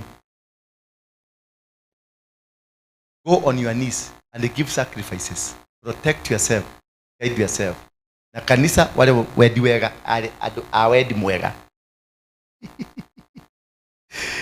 Ado awedi ke mumugope wakasimame. Yes, we want to do a magnificent wedding here. Wedding that has never been witnessed in Kenya. Of the late. Chopa itakuja kuwachukua hapa. Then pray. Once you pray, in prayer you are revealed to many things that cannot be revealed to in the physical. What your mother did, what your father did, what your grandfather did cannot be revealed in the physical, can only be revealed to you in the spiritual realm. So you have to upgrade yourself. Unapenya into the first word. You penya to where? First heaven. Unaingia heaven ya pili, unaingia heaven ya tatu, heaven ya nne, heaven ya tano, heaven ya sita, until you get to the seventh heaven. So that you can get some things that can never be seen by even a just ordinary prayer warrior. When you are in the seventh heaven, things that will be revealed to you are of heaven. You are taken from here and taken to heaven. Then these things will be shown to you. The things that were shown to the John in the book of Revelation, things that were shown to him are deeper. Things that were shown to Daniel are deeper. Things that were shown to Moses are deeper, because they are not operating from the first heaven, nor the second heaven, nor the third heaven, nor the fourth heaven. They were operating from the seventh heaven. People who operate from the seventh heaven, they are not ordinary people. And you cannot fight them. You cannot. And they will always be opposed to everybody. Because what they are seeing is not what you are seeing. Where they are living is not where you are living. You will be with them, but you will not understand them. Then be a worshipper. The reason why you find these people are coming to attack us, because they know if they attack the worship of this house, they attack the systems of this house. When you worship, there are systems that are created in you. The system, the supernatural system that operate in your life, they create a ring of fire around you because you are a worshiper. Because worshiping brings God, not the angels, not the spirit, but God himself comes. And for God to be brought to where you are, you must be a worshiper, having the rings that makes the worship bring God to your God's presence to you. That is why David was always a darling of God, because he knew how to bring God closer. He was operating into the spiritual realm that controls worship. Worship has a spiritual realm that operates. For you to get there, you must not be able to penetrate to it until you get where it is. Then the doors will open for you to operate from the worship. Meaning that is why many people fail, because they don't know how to worship. They don't know how to bring the presence of God. And many churches where they normally attack, they don't attack the pastors, they don't attack the intercessors, they attack the praise team. Because praise team, when you worship, it brings the presence of God. There is a person who come and lead you with nice songs, but unable to bring the presence of God. There is a person who come and sing with you for 10 hours, nice song, but he will be doing an entertainment. There is one person who just hold the microphone, just a song that is so fake, but you hear the presence of God is in this house. Worship determines where you go. Worship determines your connectivity, the authority of God that will be moving around you. He makes you get deeper into a spiritual realm that controls the manifestation of God's power in your life. And lastly, but not least, always check for an offense in your heart. Always check for an offense in your heart. Check what is this that you are carrying. Check whether you are hating somebody. Check whether you are bitter with somebody. Check whether your heart is heavy on somebody. When you have an offense in your heart, you will not be able to attract or create a conducive environment for the presence of God to manifest in you. When you have somebody you cannot talk to, you become an obstruction to whatever you are doing. If you have somebody that is your enemy, if you are angry, yani una mtu wa kukasirika, you make drastic decision, you have something wrong that is obstructing you from penetrating into the spiritual realm. Because for you to succeed into these sacred battles, because sacred battles are not done in the physical, are not done in your village, are done in the spiritual realm, are done into the levels. Remember when Daniel was praying, he went to God, and as he was praying, the prayer was answered. But Daniel kept on praying for the next 21 days, not knowing that his prayers are already answered, until when he bothered God, and the angel was said to go and saw whether what happened to Daniel, because he is still complaining. When they reached Daniel, they discovered whatever that was released had been captured by the king of Persia. Michael had to be sent and go rescue Gabriel, who was carrying the luggage that belongs to Daniel.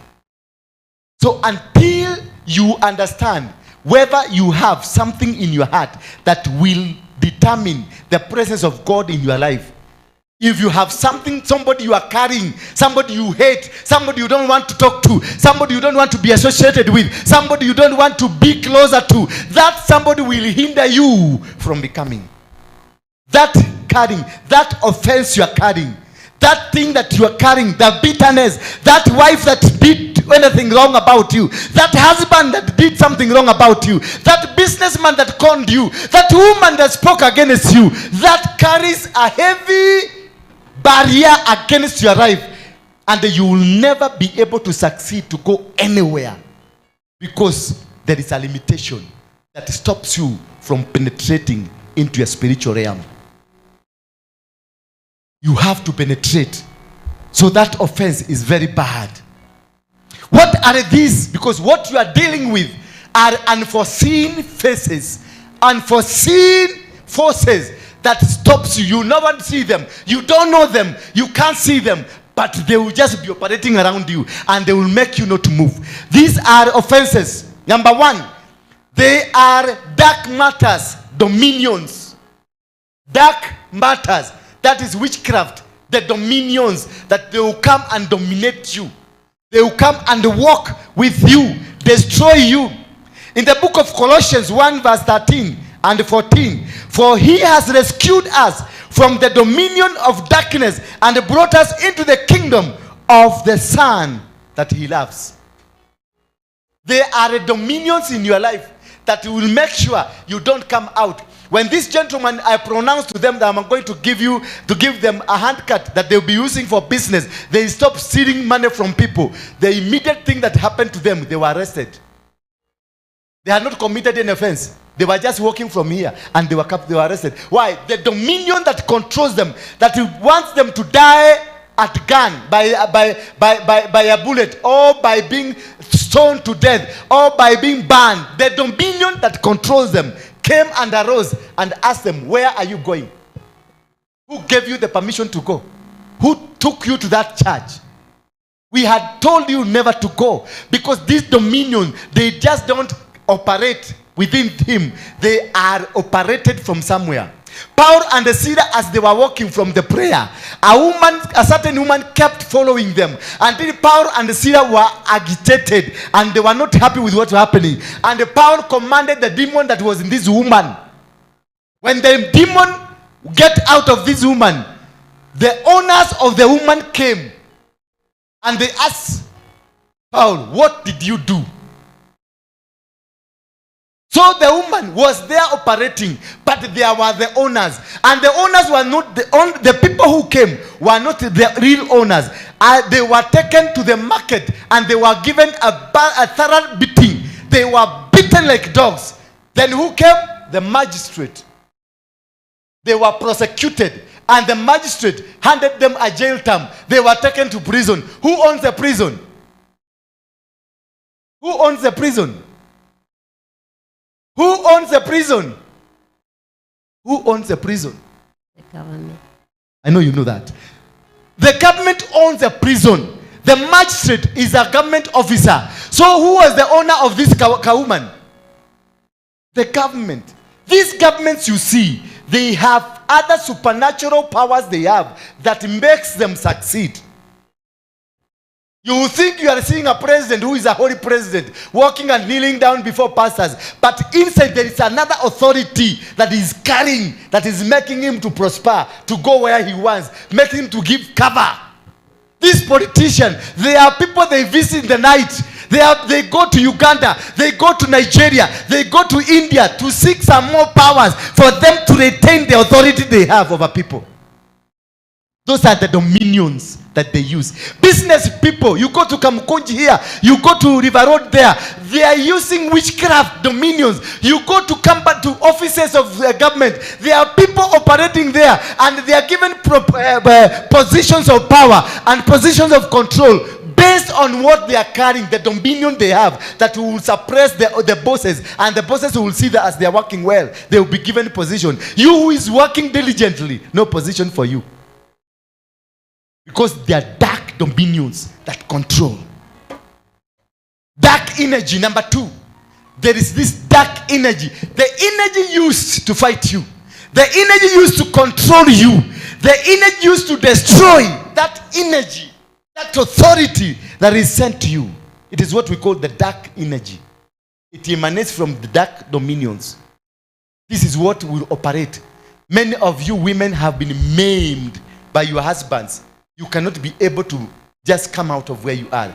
Many of men have been maimed by girls, by women, that they are not able to make any decision because there is a controlling power over them. Your husband was stolen away by a young girl. Why? Because there is a controlling power. Your wife sleeps around with young men. Why? Because there is a controlling power. Your business is not able to succeed. Why? Because there is a controlling power. This controlling power is that we call the dark energy. Hallelujah. Hallelujah. I told you are being watched.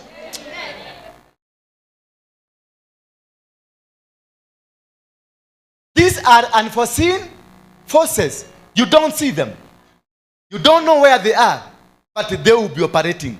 You'll be feeling there is wherever they come, you don't see them, but you feel them. It is a force that cannot be directly observed or be measured, but its effect can be observed. It is a force that cannot directly be observed or be measured, but its effect can be observed. They will come here and they will just say something, just one word, and they will go. Like on which day was that? 2 days or 3 days ago. There is a gentleman we are praying here for. There were several.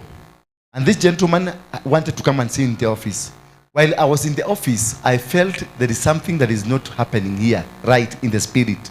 So I came out. And David told me, kuna gentleman that want to see you. I told him, no. Take everybody at the pulpit. David didn't know what I was saying. But when we came here, the gentleman kept talking to me and wanting to ask me questions. And I look at his cape. He was holding. His cape had the number 666. When you see people like this one, they preach while they are doing this. They are holding their finger this way. What is this? Yeah? How many times? 3 times. 666. So look at the people who preach. The people who are in political rallies. If you see, this is what they normally, every time, or when he is talking, he's telling you, this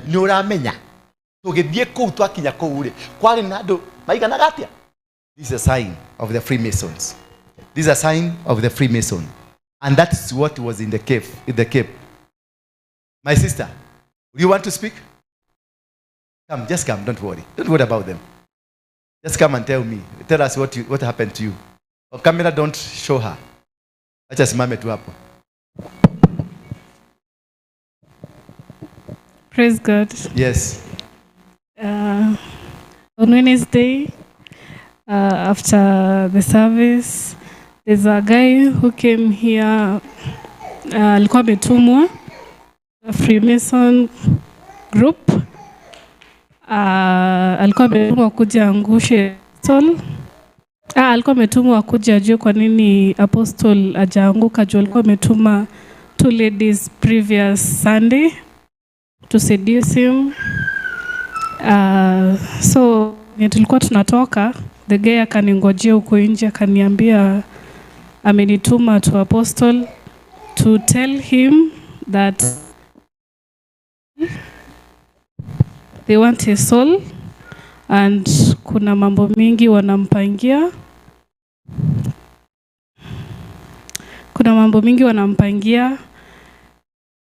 Na nisimwambie Sunday,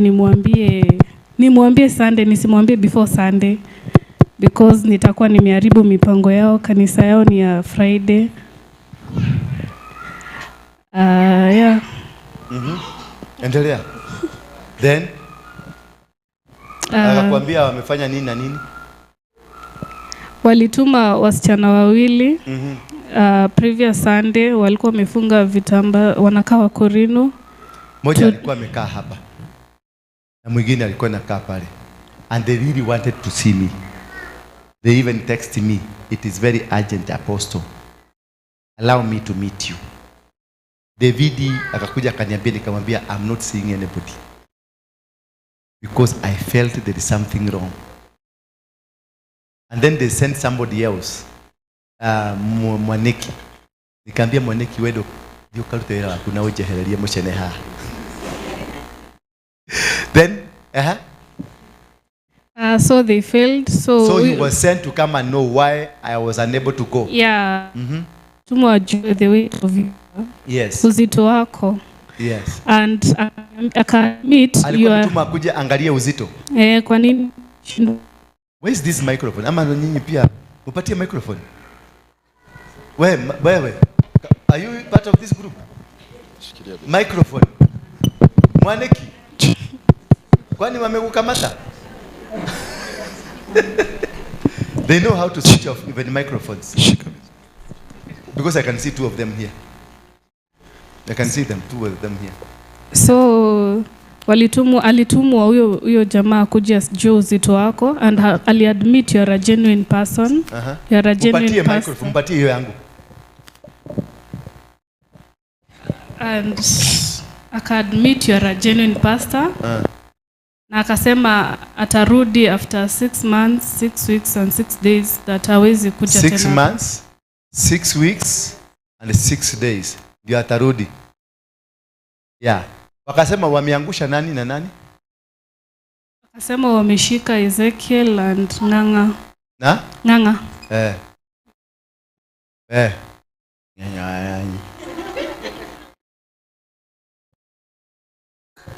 Kata chukua hiyo microphone.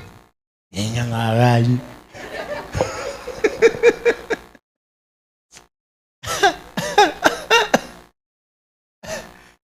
Mesikia tu ajuko na mihahe. Ngetha mamenyo na megotenderia.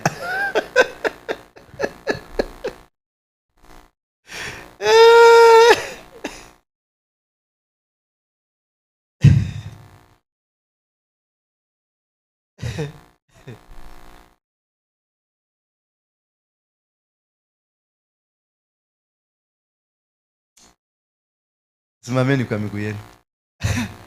Hiyo ingine si yenu. Tinga ngamu gani?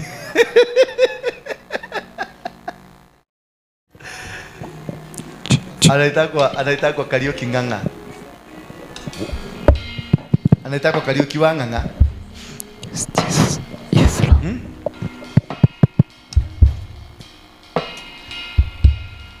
Ora muhahe wendagio mbeca nĩ Kenya mũngĩrĩa atongu mũno. Chukueni sadaka zetu hapa. Ngoja kidogo tumekusikia. Sasa, have you learned something new today? Was it comprehensive?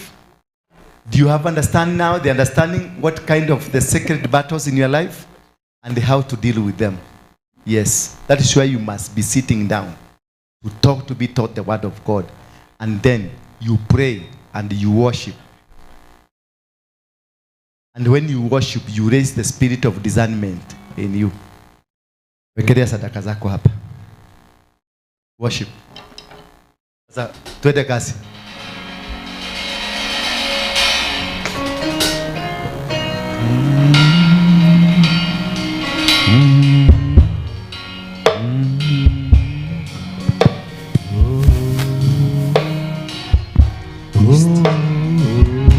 Leteni sadaka.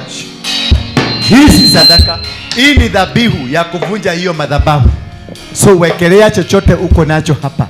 Hata kama ni shilingi 1, hata kama ni shilingi 10, wekelea kwenye madhabahu. Ni dhabihu ya kuvunja hiyo madhabahu. The battles that has been operating in you. Everybody, praise and worship. Praise team. Wekeleeni vitu zenu hapa. Wekelea hapa. Usishike microphone kama hauna. Wekelea hapa. Get out of that microphone. Bring it here. Ikiwa mtoleti yobara huko mutiraho todo naki. Every morning you come, you do a sacrifice. And when we have this service, you do a sacrifice. Wada wedi ko yamuka yi.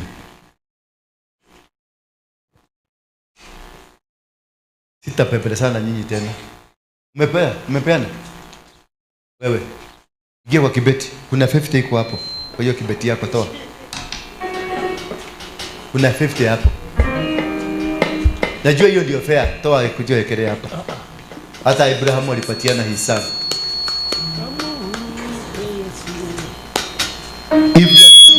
If you are not a giver, you are not going to be allowed in the microphone. Yes.